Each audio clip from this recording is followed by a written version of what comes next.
Hi, I'm Random Random Man, and this is the hand boil. Here we go.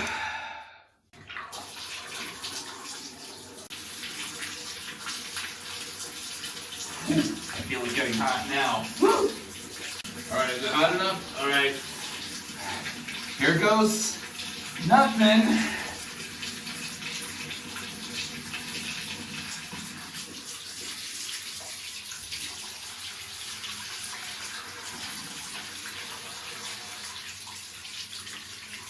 Ah!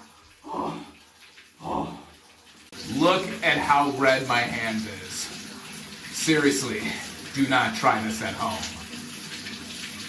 What is up, everybody? RandomRandomMan here. I hope everyone out there is continuing to stay safe and be well during this unpredictable time, as I am here bringing you my review for the reality slapstick comedy Jackass Forever. Going into this movie, I was really looking forward to seeing it, as yes, I am a fan of the Jackass franchise. Starting out as a series on MTV, it eventually got made into 3 feature films, and I have watched them multiple times since I was in grade school, and usually this kind of humor is not my thing, or at least on paper, it wouldn't be my thing. Just seeing a bunch of grown dudes hurt themselves, prank each other, what have you, but it's the charm of the main players across all of these films that I think makes these movies so endlessly watchable to me. Obviously, I implied that I was too young to have seen these movies at all when I was younger, and I have always wanted to see one of these films in theaters, and I thought that with the last one, Jackass 3D from 2010, that would be it.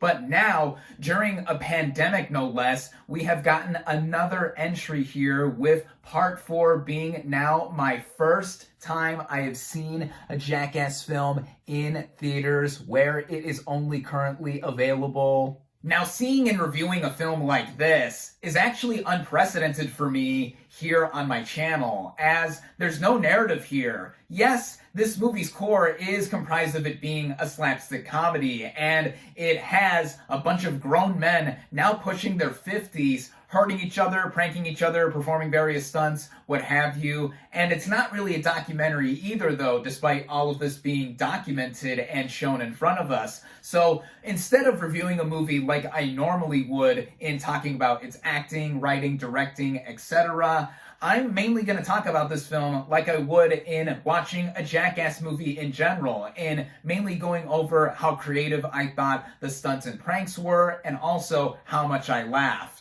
But before that, I wanted to go over the original members of the cast that do return for this 4th entry. We have the likes of Johnny Knoxville, Steve-O, Chris Pontius, Dave England, Danger Aaron, Wee Man, and Preston Lacey, all returning for this film. The only exceptions of the original crew not being here are Bam Margera, who was in it, but was fired from this film's production last year when it was filming, and of course, Ryan Dunn, who sadly passed away months after the theatrical release of Jackass 3D, and this entire film is dedicated to him.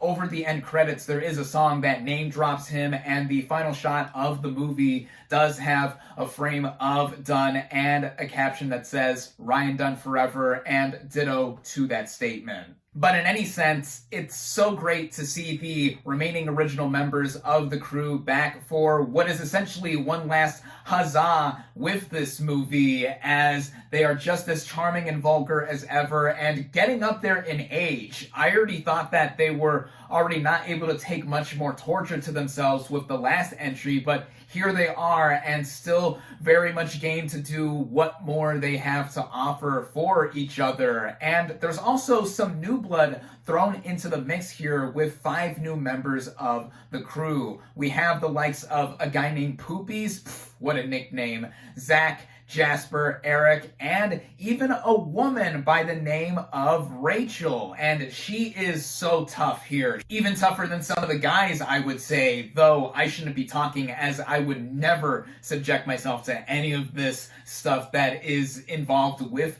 these movies. And speaking of that, getting into the pranks and stunts here, there's a lot more here that fans of the franchise will come to expect and most likely enjoy because of all of the torture and pain that these guys subject themselves to. Some of the pranks and stunts are callbacks to what have been done in the past. For example, Johnny Knoxville's old man character Irving does return for one prank here, and he even got his own spin-off movie, Bad Grandpa, almost a full decade ago. Speaking of that, there are some scenarios that are inspired by some famous movies, and others that go into the more lurid and trademark aspects of Jackass, involving a lot of torture to the male swimsuit area, and I'll leave it at that. My thumbnail that I used for this review is an indication of that. And it reminded me of the one episode of Family Guy that actually parodied / tributed Jackass, and it involved Quagmire. It reminded me a lot of that. And there's just non-stop laughs, I would say. I mean, my audience and I were cracking up throughout the just over an hour and a half running time of this film, and I went to the first public screening of this movie, which was technically a fan event one, where after the end credits were completely over, there was an interview segment with the main crew and the 5 new members of the cast, and they're reminiscing on how much Jackass meant to them before they signed on to this project. As I have implied with the entirety of this review, this film is certainly not for everyone, and I truly mean that, as if you're either too squeamish or just someone who thinks that this kind of humor is of the lowest common denominator, yeah, this is something you should steer clear from. But I think that what all of the cast has done, and even co-creator and director Jeff Tremaine, who has now helmed all 4 projects, have created, is something that, of sorts,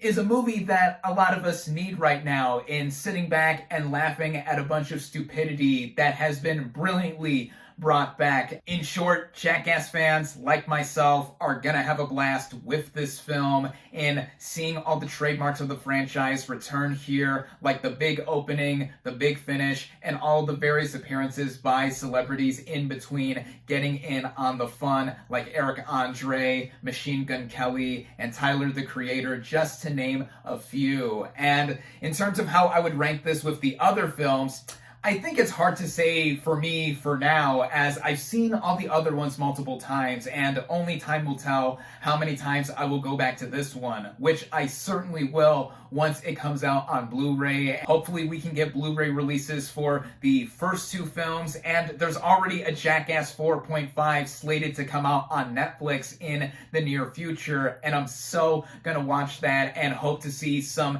extra stuff like the other .5s in the franchise's past. All in all, I definitely recommend Jackass Forever. My final verdict for Jackass Forever is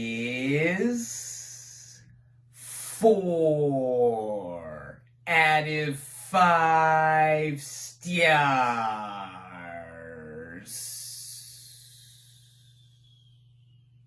Thank you all, as always, for watching. Be sure to like this video, comment on what you thought of Jackass Forever, social media links in the description, subscribe to my channel for more, and I'll catch you on the next movie review.